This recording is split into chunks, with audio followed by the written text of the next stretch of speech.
सलाम, नमस्ते, सत श्री अकाल। मैं हूं रज़ा और आप देख रहे हैं रज़ा ग्राफी की इंटरनेशनल प्राइम टाइम रिपोर्ट, जिसके अंदर सारी दुनिया की बड़ी बड़ी खबरें आसान और सिंपल भाषा में सबूत के साथ आपको हम बताते हैं और आपको वही खबर हम दिखाते हैं जो गोदी मीडिया आपसे छुपाता है। आज़रबाईजान, इस बार आज़रबाईजान भारत से नाराज़ हो गया है।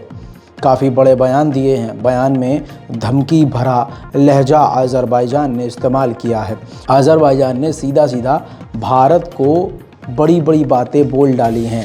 आज़रबाईजान के किसी छोटे मोटे नेता ने, मंत्री ने बात कही होती तो बात अलग है।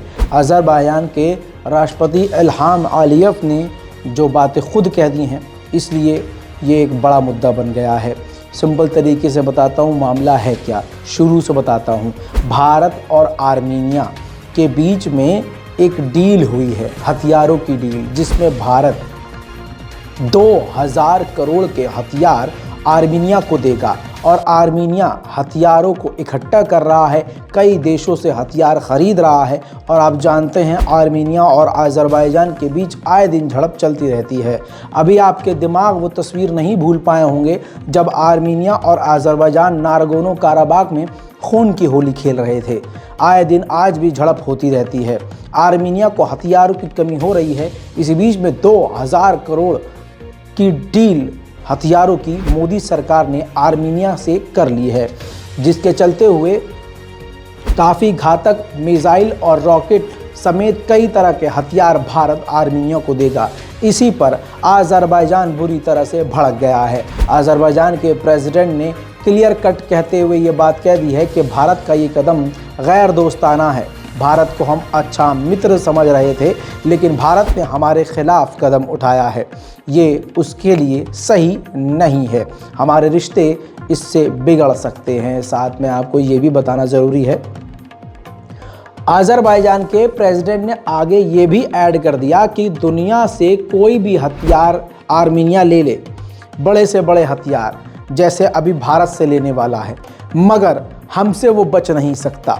और जो लोग आर्मीनिया को हथियार दे रहे हैं, हमारे खिलाफ वो कदम है और उसको हम अपने खिलाफ उठाए जाने वाले कदमों में गिनेंगे। दोस्तों, इसके बाद एक बात क्लियर हो गई है कि आज़रबाईजान और भारत के रिश्ते एक बार फिर से बिगड़ सकते हैं।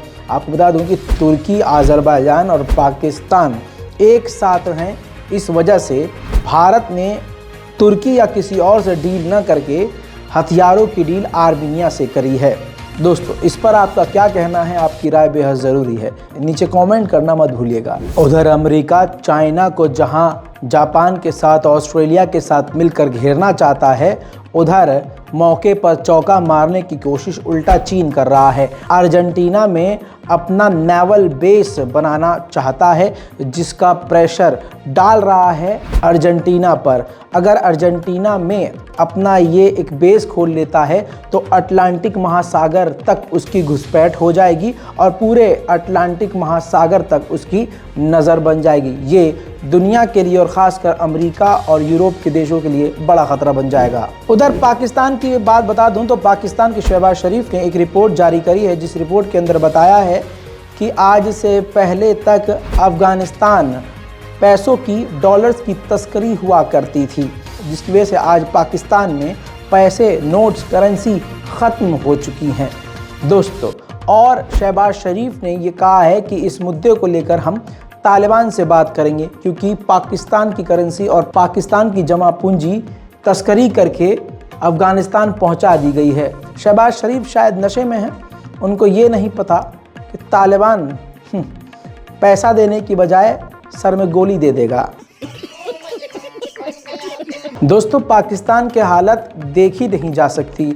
आम जनता बहुत ज़्यादा परेशान है और वहाँ की आवाम की आवाज़ दुनिया को नहीं दिखाई जा रही है। शहबाज शरीफ की सरकार पाकिस्तान की आवाम, अपनी ही आवाम को कुचलने में लगी हुई है। हालत ऐसी है कि ये तस्वीर देखिए, किसी जगह पाकिस्तान में कहा जा रहा है, कई जगह ये सब हो रहा है, डिस्ट्रीब्यूशन हो रहा है जो है भुखमरी। आप ये देखिए, कोई व्यक्ति आटा लेकर जा रहा था तो पैरों में गिर गए लोग कि हमको आटा दे दो। छीना झपटी होने लगी, लोग पैरों में गिर गए कि थोड़ा सा आटा दे दो, हम भूख से मर रहे हैं, हमारे घर में बुरा हाल है। इसी तरह से अब ये दूसरी तस्वीर देखिए, पाकिस्तान में सरकार की तरफ से अलग अलग जगह जहां बहुत ज़्यादा गरीबी है वहां अगर अनाज बांटा जा रहा है या कोई पर्सनल लेवल पर कोई अमीर व्यक्ति है जिसे अल्लाह ने दिया हुआ है वो अगर बांट रहा है तो तस्वीरें कुछ इस तरह की हैं। धक्का मुक्की हो रही है, मारम पिटाई हो रही है, नाले में फेंक दिया जा रहा है धक्का देके। तो पाकिस्तान के बड़े बुरे हालात हैं मेरे दोस्तों। वहीं एक और वीडियो सामने आया है जिसमें ये नज़र आ रहा है कि प्याज आने वाले वक्त में और भी ज़्यादा पाकिस्तान में महंगी हो सकती है। पाकिस्तान भारत से कई तरह की चीज़ें ले सकता है और भारत का दिल बड़ा है। भारत आज भी पाकिस्तान को अनाज देने को तैयार है, लेकिन शहबाज शरीफ का यहाँ पर ईगो अटक रहा है जिसकी वजह से काफ़ी मामलात बिगड़ रहे हैं। जानकारी के लिए बता दूं, एक वीडियो सामने आई है, इस वीडियो को मैं अभी आपको दिखाऊंगा, लेकिन इस वीडियो में आप अगर सुनेंगे ध्यान से तो वीडियो बनाने वाला ये कह रहा है कि हम प्याज की कमी का सामना कर रहे हैं और हम प्याज भारत से भी मंगा रहे हैं, लेकिन हम भारत की प्याज को डायरेक्ट भारत से नहीं यूएई के रास्ते मंगवा रहे हैं और आने वाले समय में बड़ा बुरा हाल हो सकता है। थोड़ा सा अंश सुनिए सबूत के लिए। अल्लाह खैर करे। प्याज के महंगा होने के चांस है, मजबूरन हमें इंडिया से भी मंगाना पड़ रहा है इस वक्त यूएई के रास्ते से, लेकिन अपने मुल्क में जिस दिन बढ़ेगा प्याज यानी कि। वहीं दोस्तों कल तक पाकिस्तान के शहबाज शरीफ के कुछ जो समर्थक थे तालियां बजाकर नाच रहे थे कि चलो भिखमंगे को कम से कम पैसा मिल गया है और इंटरनेशनल लेवल पर जाकर उसकी मदद हो गई है, $10 बिलियन अब पाकिस्तान को मिलेगा। लेकिन उनके मुंह पर ज़ोरदार तमाचा अब लगा जब ये बात सामने आई कि $10 बिलियन में से 90% जो पैसा है वो लोन है, वो भीख नहीं है, वो इमदाद नहीं करी है, मदद नहीं की है। वो जो $10 बिलियन है उसमें से $8.7 बिलियन कर्ज है और वो कर्ज लौटाना पड़ेगा। कर्ज का मतलब ये होता है कि लौटाओ। और दोस्तों वो $10 बिलियन भी एक साथ नहीं मिलेगा, 3 किश्तों में मिलेगा। कब मिलेगा, कहाँ मिलेगा, कैसे मिलेगा, खुद शहबाज शरीफ ने इनकार किया है। डार जो वहाँ के फाइनेंस मिनिस्टर हैं वो खुद सामने आए और उन्होंने कहा कि 8.7 बिलियन वो हमें कर्ज दे रहे हैं। शहबाज शरीफ ने कहा कि हमें नहीं मालूम ये कर्ज कौन कौन सी शर्त रख कर हमको दिया जाएगा, लेकिन हमें उम्मीद है कि शर्तें काफ़ी सख्त नहीं होंगी।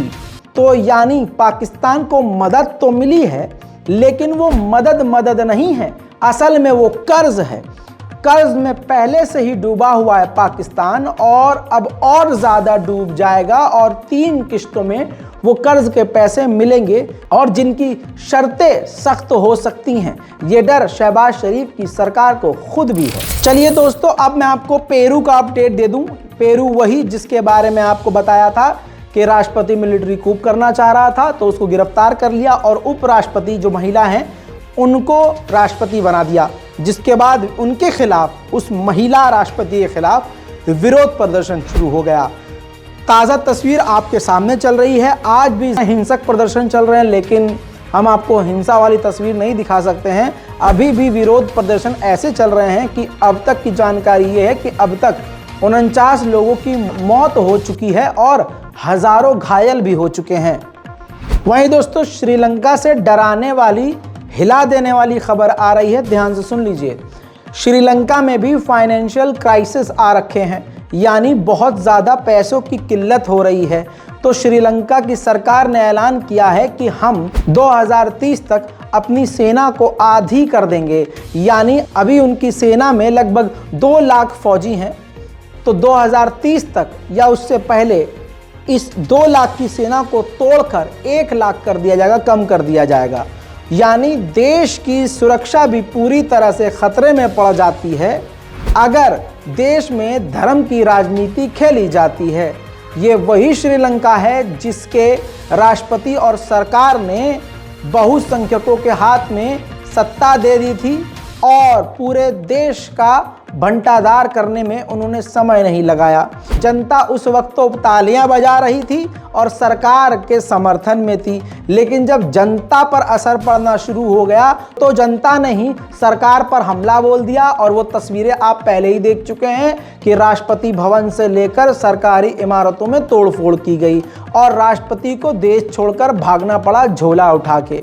दोस्तों ये तस्वीर किसी और देश की भी हो सकती है, नाम लेना मुझे ज़रूरी नहीं है, लेकिन आप ये समझ लीजिए कि जब देश की चीज़ें बिकने लगती हैं, देश की करेंसी गिरने लगती हैं, देश का रुपया कमज़ोर होने लगता है, तो फिर सीधा सेना पर बात आ जाती है और देश हर तरह से कमज़ोर हो जाता है। दोस्तों, इंटरनेशनल प्राइम टाइम में इतना ही। इस पूरी रिपोर्ट पर अपनी राय ज़रूर लिखें और अगर चैनल को सब्सक्राइब नहीं किया है तो कर लें, ताकि पूरी दुनिया की बड़ी खबरें आसान और सिंपल भाषा में आपको मिलती रहे। जय हिंद।